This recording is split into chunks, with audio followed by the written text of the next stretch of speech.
First of all, let me warn you that this video contains spoilers. If you haven't watched the second season yet, don't get mad at me. And also, I haven't watched the series myself, and I'm planning to start it soon. You might be asking, is it good? You'll find the answers to those questions in this video, so let's get started. Yes, the second season of Squid Game has been released, and it's being watched and loved by many people. The series might seem a bit slow in the first few episodes, but it gets much better as it progresses. I just wanted to start by saying that this series is hugely important for Netflix, with a specially designed intro. If you remember from the last season, our protagonist wanted to return to his daughter, but then changed his mind and decided to go back. Later, this character bought a hotel and lived there alone for 3 years. So, we understand that his daughter was just an excuse. What did this guy do for 3 years? Of course, he thought about how to stop the games. In the first season, he scammed his mom and did all kinds of bad things, but now he's decided to stop the games to save people he doesn't even know. He stashed the prize money in a room and used part of it to hire a bunch of people to track down the man who first invited him to the games. These people searched every train station for that man and eventually found him. When they followed him, they discovered he was conducting social experiments on poor people. The man offered bread in one hand and a gambling game in the other.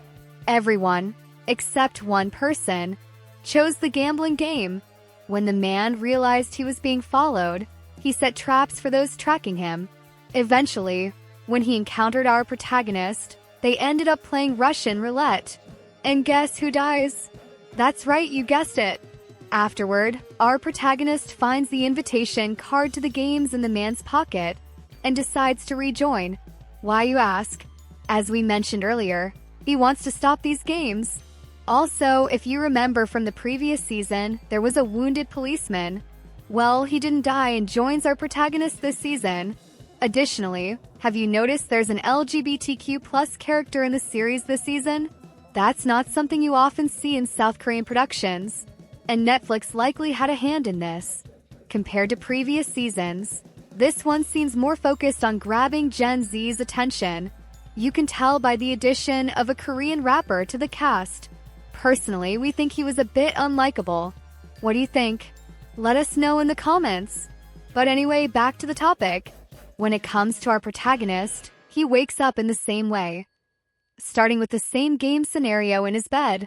And yes, everything begins again with the red light, green light game. Of course, there's one new twist this season. At the end of every game, there's a vote. Do you want to stay or leave? But no matter what, the results are always split 50-50. Mathematically, this isn't possible. Knowing how the system works, our protagonist gives tips to the new contestants and guides them. So the series continues with classic South Korean tropes like throwing food in someone's face and elderly women claiming, "I'm 60 years old, and I witnessed the Korean War 75 years ago." And, of course, we have our extraordinary, yet slightly unlikable rapper, who doesn't survive the later episodes. I think they intentionally wanted to make us dislike a character this season, and they achieved that with the rapper. What do you think? Let me know in the comments. And don't forget to subscribe to my channel. See you in the next video.